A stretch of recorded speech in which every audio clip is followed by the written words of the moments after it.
Hora da entrevista do dia, com Denise Campos de Toledo.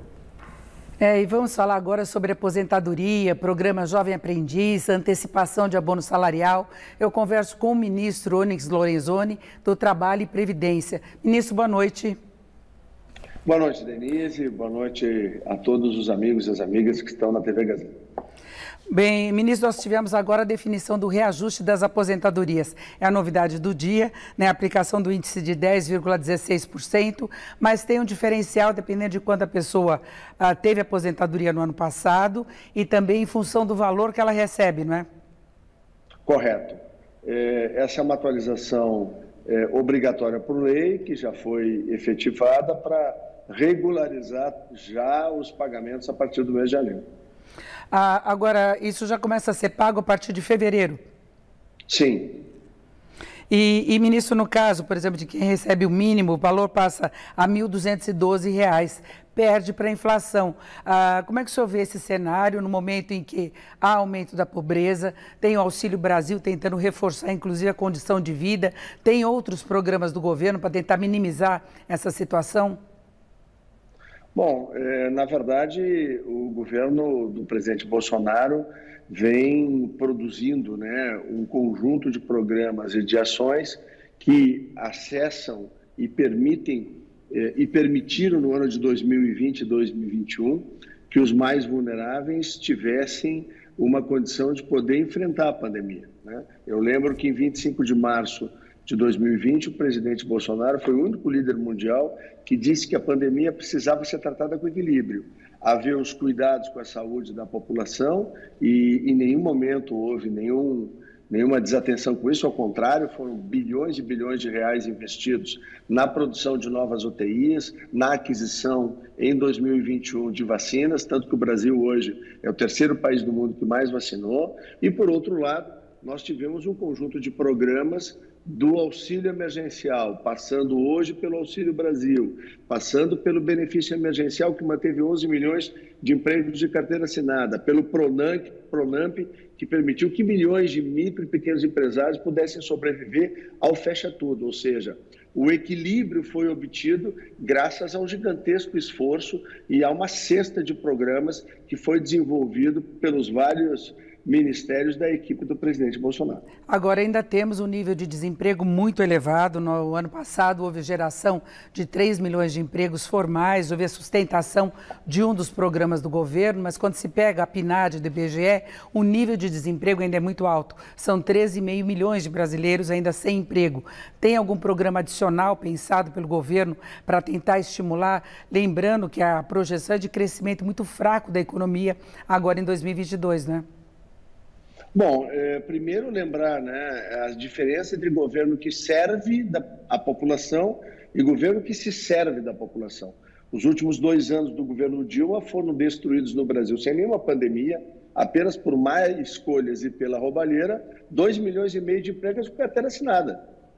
No governo Bolsonaro, no meio da maior pandemia dos últimos 100 anos da história da humanidade, nós conseguimos fazer com que a economia brasileira, com base naquilo que eu já falei, chegasse aos 3 milhões de novos empregos. Segundo a própria PNAD, nós baixamos para 12,6, né?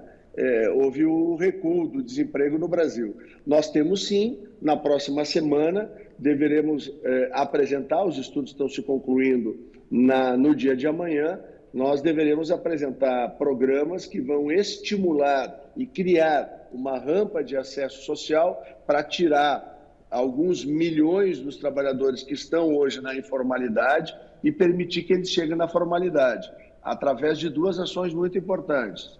Primeiro, abrir a porta para que haja uma oportunidade de uma ocupação, para que a pessoa prove o seu valor, e, por outro lado, a qualificação, porque uma das grandes queixas dos empregadores brasileiros é justamente a baixa qualificação da mão de obra brasileira. Então, nós vamos tentar conjugar esses dois pilares para promover essa rampa de ascensão social extremamente importante. Agora, nessa questão do emprego, há muita polêmica em relação ao programa do Jovem Aprendiz. As entidades que estão tratando desse assunto, os sindicatos, questionam determinadas posições do governo com a possibilidade de não exigir o vínculo escolar e privilegiar até quem esteja com idade acima de 18 anos. Como é que é a posição hoje do governo? Há um entendimento sendo encaminhado? O programa vai ser preservado? Como é? Bom, primeiro houve uma mentira nacional provocada pelo CIE nacional. Por quê? Porque inventaram que o programa ia acabar, que estava colocado em risco. Não acontece nada disso. O Conselho Nacional do Trabalho é um conselho tripartite que reúne o governo, os trabalhadores representados através das centrais sindicais e os empreendedores, os empregadores representados pelas suas confederações. Então, foi montado um grupo de trabalho para fazer estudos, porque o programa do Menor Aprendiz tem potencial para ter 1 milhão de vagas no Brasil. Há muitos e muitos anos não passa de 500 mil. Por quê? O que está acontecendo? Nós precisamos estudar isso. Então, o que se inventou foi uma grande mentira, em cima de dados falsos, numa flagrante ação político-ideológica por parte das pessoas que comandam o CIE nacional, com o interesse de desgastar o governo e desgastar o presidente, e criar uma onda em cima dos jovens para fazer crer que o governo vai prejudicar os jovens, de maneira nenhuma. Tanto que na próxima semana, o programa que nós vamos lançar é um programa que vai buscar jovens vulneráveis, que são 7.800.000 hoje no Brasil, que são os neném que nem trabalham nem estudam. Tanto é que o CIE retirou o vídeo que ele tinha posto no ar e mandou uma carta lá pedindo, entre aspas, desculpas. Então a gente tem que ter responsabilidade. O governo do presidente Bolsonaro trabalha com os pilares da seriedade, da humildade e do respeito. E, lamentavelmente, por parte de uma série de setores que têm ações importantes, sim, no programa Menor Aprendiz, o que aconteceu? Houve uma distorção de informação totalmente desnecessária. Se aliar a uma parte da imprensa brasileira que distrata o Brasil, fala mal do Brasil dentro e fora do Brasil e tenta politizar toda e qualquer ação. Vamos com calma, vamos esperar o estudo dos especialistas, ver o que eles propõem e vamos depois discutir, até porque este é um ano eleitoral e, obviamente, toda e qualquer medida será tomada a partir do próximo ano e não neste ano. Agora nós temos um outro problema que vem se arrastando já há bastante tempo, que é a fila do INSS. Agora há uma parceria com alguns municípios, eu considero ainda um número pequeno, parece que são 10 em todo o país, para fazer uma telemedicina para a perícia médica. Agora são, na fila, 1.800.000 pedidos. O senhor vê alguma condição de agilização com esse procedimento, com essa tentativa, porque por enquanto é um teste, não é? Bom, Denise, isso faz parte, desde que nós entramos, o presidente Bolsonaro nos deu dois grandes desafios. O primeiro, a geração de emprego e renda e buscar caminhos para que as pessoas pudessem melhorar sua condição de vida. Essa é a parte do trabalho que nós estamos dedicados. E, por outro lado, a redução das filas. Está correto, nós herdamos esse 1.800.000, agora tem que olhar um pouquinho mais para trás. Em outubro desse ano, nós firmamos um convênio com os cartórios e com os tabelionatos brasileiros para poder fazer a agilização do fornecimento do auxílio maternidade e do auxílio por morte, porque os dois são registrados nos cartórios tabelionatos brasileiros, que têm capilaridade nos 5.500 municípios brasileiros. O programa foi feito um piloto, da mesma forma como está sendo feito esse da telemedicina para a perícia. Esse piloto foi no mês de outubro, novembro, dezembro. Ele está sendo agora colocado em prática. Dentro dos próximos 4 meses, esse programa deve tirar entre 300 a 400 mil pessoas da fila, nos próximos 4 meses, com auxílio do sistema cartorial brasileiro. E essa é a primeira de muitas parcerias que nós vamos ter com o sistema cartorial brasileiro. Por outro lado, nós iniciamos o piloto das perícias por telemedicina. É um equipamento que tem origem israelense, são 10 primeiras unidades que foram levadas a 10 prefeituras em 5 regiões do Brasil diferentes, aonde nós vamos fazer um teste por 90 dias. Nós imaginamos que 85% das perícias podem ser resolvidas através desse sistema.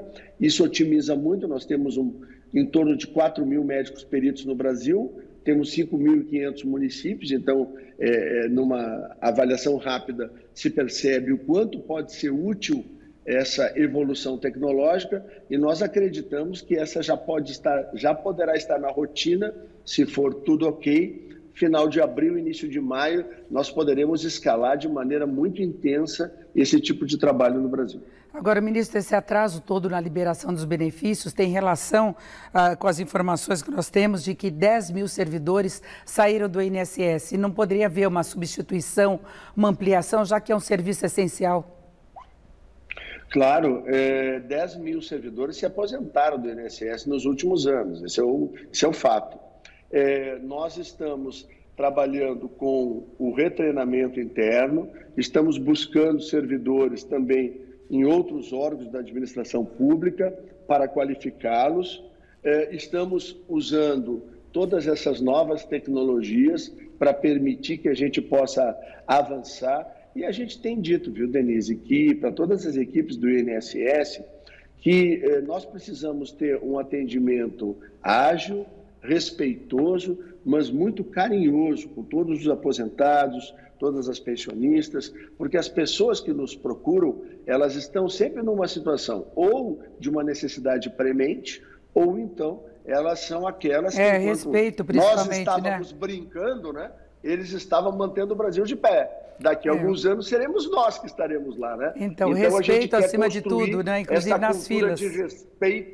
Essa cultura de respeito, de atenção e de carinho para com os nossos aposentados. Agora, ministro, antes de encerrarmos, vamos falar de política. Vem aí uma candidatura ao governo do Rio Grande do Sul mesmo, e eu queria saber se há alguma discussão com o presidente Bolsonaro por apoio, porque se fala também no nome de Luiz Carlos Renzi, que também é bolsonarista. Bom, eu tenho conversado com o presidente Bolsonaro. No dia 30 de novembro, quando o presidente Bolsonaro se filiou ao PL, né, para mim e para o meu grupo político do Rio Grande do Sul, isso foi uma sinalização que nos deu muita tranquilidade. Por quê? Porque nós estamos hoje no PFL/DEM, né, eu tenho 25 anos de PFL, mas o meu primeiro partido político foi o Partido Liberal. E eu fiquei tão grato, meu primeiro mandato foi conquistado pelo Partido Liberal, lá em 1994, eu tive 2 mandatos de deputado estadual e tenho 5 de deputado federal, e eu sempre conservei o número 22, né? Eu acho que foi coisa de Deus, de eu manter o 22, né? E agora, no dia 22 de março, eu vou me filiar na janela partidária, como determina a lei, ao Partido Liberal, então estarei junto com o presidente nessa batalha pela reeleição dele, e será o lançamento, sim, da pré-candidatura ao governo do Estado do Rio Grande do Sul. Então, o senhor conta com o apoio direto do presidente? Estaremos juntos em todas as circunstâncias, em qualquer situação. O presidente sabe que tem de mim lealdade absoluta, dedicação absoluta a esse propósito de transformar o Brasil, que a gente vem fazendo com humildade, fé e muito trabalho. Ministro, eu agradeço muito a sua participação, ministro do Trabalho e da Previdência, Onyx Lorenzoni. Boa noite, muito obrigada. Boa noite, Denise. Bom trabalho a todos. Laerte.